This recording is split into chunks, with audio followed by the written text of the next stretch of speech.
Assalamualaikum warahmatullahi wabarakatuh. Perkenalkan, nama saya Aida Fitriana Putri, NIM 211110009 dari program studi S1 Kebidanan Fakultas Kesehatan Universitas Muhammadiyah Gresik. Nah, saya di sini akan sedikit menjelaskan sistem pencernaan pada manusia, tepatnya pada usus halus, yang mana ini untuk memenuhi tugas anatomi fisiologi oleh Ibu Rizka Esti Safriana, SST MKes. Simak baik-baik ya teman-teman. Oke, saya akan share screen.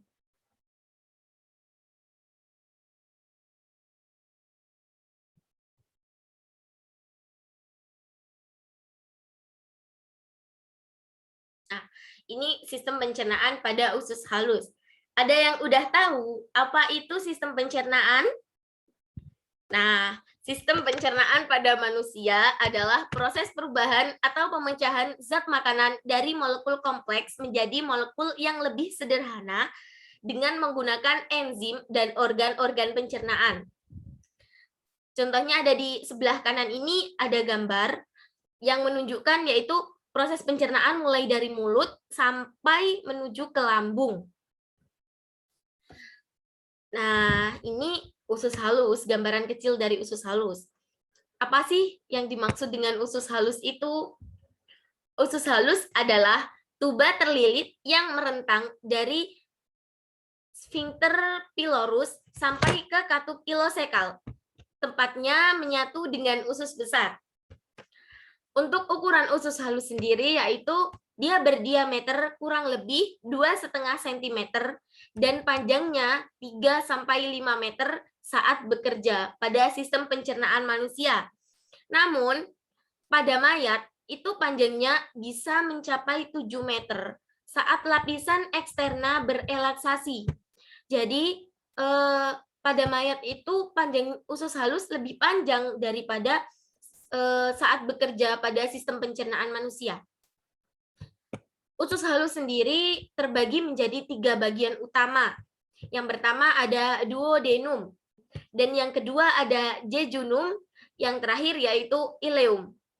Apa aja sih yang dimaksud dengan duodenum, jejunum, ileum itu? Oke, mari kita bahas satu-satu. Yang pertama ada duodenum. Duodenum merupakan bagian yang terpendek dari usus halus. Panjangnya yaitu kurang lebih 25 cm sampai 30 cm. Nah, pada duodenum, proses pencernaan makanan melalui getah empedu dan getah pankreas. Keduanya membuka ke dinding posterior duodenum beberapa sentimeter di bawah mulut pylorus. Yang kedua yaitu ada jejunum. Jejunum merupakan bagian yang selanjutnya dari usus halus. Nah, bagian usus halus ini yaitu berbatasan langsung dengan duodenum dan ileum. Panjangnya kurang lebih 1 meter sampai 2,5 meter. Jadi jejunum ini jauh lebih panjang daripada yang duodenum. Dan yang terakhir yaitu ada ileum. Ileum merupakan bagian usus halus yang merentang dan menyatu dengan usus besar dan terjadi proses penyerapan sari-sari makanan. Selanjutnya yaitu ada motilitas pada usus halus atau seringkali disebut dengan pergerakan yang ada pada usus halus. Yang pertama ada peristaltis. Peristaltis merupakan kontraksi ritmik otot polos, longitudinal, dan sirkular. Kontraksi ini adalah daya dorong utama yang menggerakkan kimus ke arah di sepanjang saluran. Nah, gambar di sebelah kanan ini yaitu gambaran tentang peristaltis. Yang kedua ada segmentasi irama. Segmentasi irama yaitu gerakan pencampuran utama yang terjadi pada usus halus. Segmentasi ini mencampur kimus dengan cairan pencernaan dan memaparkannya ke permukaan absorptif. Selanjutnya ada fungsi usus halus. Fungsi usus halus sendiri yang pertama ada usus halus itu mengakhiri proses pencernaan makanan yang dimulai dari mulut dan di lambung. Proses ini diselenggarakan oleh enzim usus dan enzim pankreas serta dibantu empedu dalam hati. Yang kedua yaitu ada usus halus secara selektif mengabsorpsi produk digesti. Nah, dari fungsi usus halus ini yang pertama tadi kan ada proses mengakhiri pencernaan, yaitu dibantu oleh enzim usus, enzim pankreas, dan empedu dalam hati. Apa sih pankreas itu? Apa sih empedu dalam hati itu? Nah, pankreas adalah kelenjar terelongasi berukuran besar di balik kurvatur besar lambung. Sel-sel endokrin atau pulau Langerhans, pankreas mengekskresi hormon insulin dan glukogen. Selanjutnya yaitu sel-sel eksoskrin atau asinar yang mengekskresi enzim-enzim pencernaan dan larutan berair yang mengandung ion bikarbonat dalam konsentrasi tinggi. Selanjutnya ada cairan-cairan yang ada di dalam pankreas, di mana dia itu mengandung enzim-enzim untuk pencernaan. Yang pertama ada enzim proteolitik pankreas. Yang kedua ada lipase pankreas. Yang ketiga amilase pankreas, dan yang terakhir ada ribonukleas dan deoksiribonukleas. Nah, pada enzim proteolitik pankreas sendiri itu terbagi menjadi beberapa bagian. Yang pertama itu ada tripsinogen yang diekskresi pankreas, diaktivitasi menjadi tripsin oleh enterokinase yang diproduksi oleh usus halus. Selanjutnya ada kimotripsin yang teraktivasi dari kimotripsinogen oleh tripsin kimotripta, memiliki fungsi yang sama seperti tripsin terhadap protein. Dan yang terakhir ada karboksipeptidase, aminopeptidase, dan dipeptidase, yang mana merupakan enzim yang melanjutkan proses pencernaan protein untuk menghasilkan asam amino bebas. Nah, yang kedua ada hati dan kantong empedu.